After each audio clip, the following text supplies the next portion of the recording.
Hola de nuevo, vamos con el tercer apartado de este curso. Hemos visto la introducción, hemos visto cómo las estrategias cuando estoy escribiendo y vamos a ver una serie de estrategias cuando ya el CSS está escrito y vamos a ver qué factores influyen en ese momento en cuanto al rendimiento, ¿vale? Entonces, presentaremos esos factores, hablaremos de cómo se usa ese CSS, hablaremos de si esa forma de escribir previamente tiene influencia en el rendimiento, veremos también si el tamaño influye en el rendimiento y diferenciaremos del rendimiento a la hora de renderizar y el rendimiento a la hora de cargar, ¿de acuerdo? Entonces, ¿qué factores influyen? ¿Vale? Cuando yo hablo de rendimiento en CSS, estoy hablando de dos cosas, ¿de acuerdo? Primero, en la velocidad en la que recibo ese CSS del servidor y luego el proceso en la que yo cojo ese fichero CSS y visualizo el HTML con el CSS aplicado. Eso es de lo que estoy hablando, ¿vale? Ya hablaremos de la velocidad en la que recibo con más detenimiento en vídeos posteriores, pero tenemos que tener claro que eso es lo importante. Y esa velocidad depende de cómo yo haya construido el CSS, ¿de acuerdo? Entonces, por ejemplo, hay que tener en cuenta que si yo quiero un CSS, para cada CSS que tenga, tengo que hacer una petición. Con lo cual, si yo he particionado mi CSS, que es lo que habíamos dicho, que a veces nos interesaba, por mantenibilidad, pues eso va a tener un impacto en el rendimiento, porque al final esto de la optimización hay que llegar a un compromiso en los distintos factores, medir, etcétera. ¿De acuerdo? También influye en el proceso de construcción, es decir, ya hay que tener en cuenta y hay que saber cómo se construye mi página web. ¿Qué es lo que sucede? Cuando yo ya tengo el HTML y CSS, el proceso es lo que tenéis ahí, ¿vale?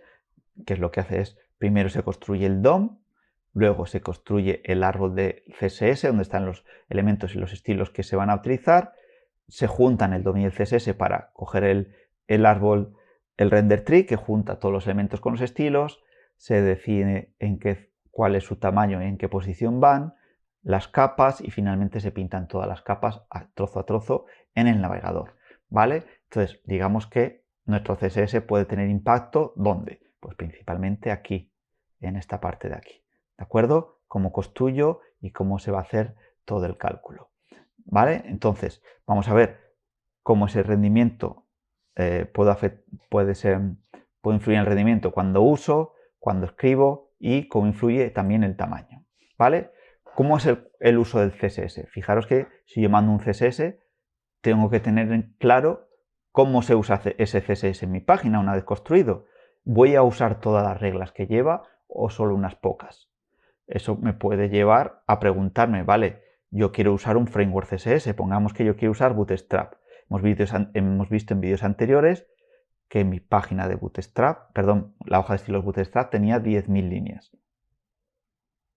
¿Voy a utilizar todas? Seguramente no, porque ya un montón de líneas. Podré construirlo Bootstrap con un preprocesador y elegir las partes que me interesan, pero ya es para otro curso. Y a veces, pues, me puede merecer la pena, mira, es una página sencilla, puedo construir mi propio CSS. O sea, lo primero a nivel de rendimiento es, vale, si utilizas un framework, que sepas que vas a utilizar un porcentaje muy básico de todo el CSS que vas a utilizar, ¿de acuerdo? Con lo cual, no sea un CSS óptimo, estaremos perdiendo calidad, aunque ganaremos rapidez en desarrollo, ¿vale? Siempre hay un equilibrio y un compromiso. Más cosas en relación al rendimiento. ¿Cómo escribo el CSS? ¿Importan los selectores? Pues es una cosa que tendremos que ver, ¿vale? ¿Debo usar selectores inline para mejorar el rendimiento? ¿Vale? Responderemos a eso. Da igual dónde incluya el CSS dentro del HTML, pues en la cabecera, ir abajo, ¿de acuerdo?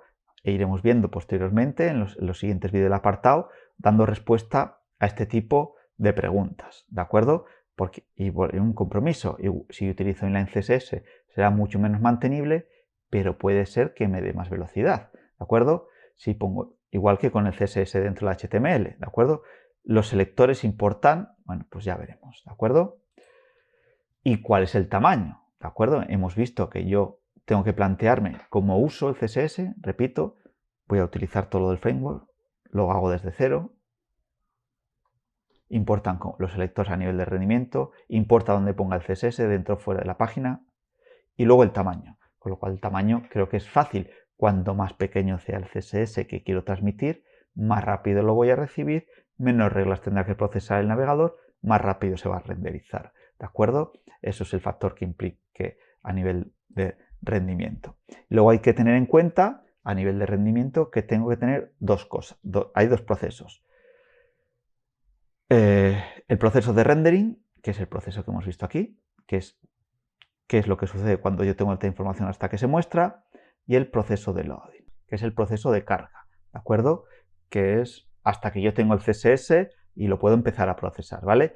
¿Qué es lo que sucede actualmente? Que nos encontramos en una situación donde los motores de navegador están súper optimizados para el rendering. Ya veremos que eso va a tener un impacto, un significado a la hora de elegir los lectores.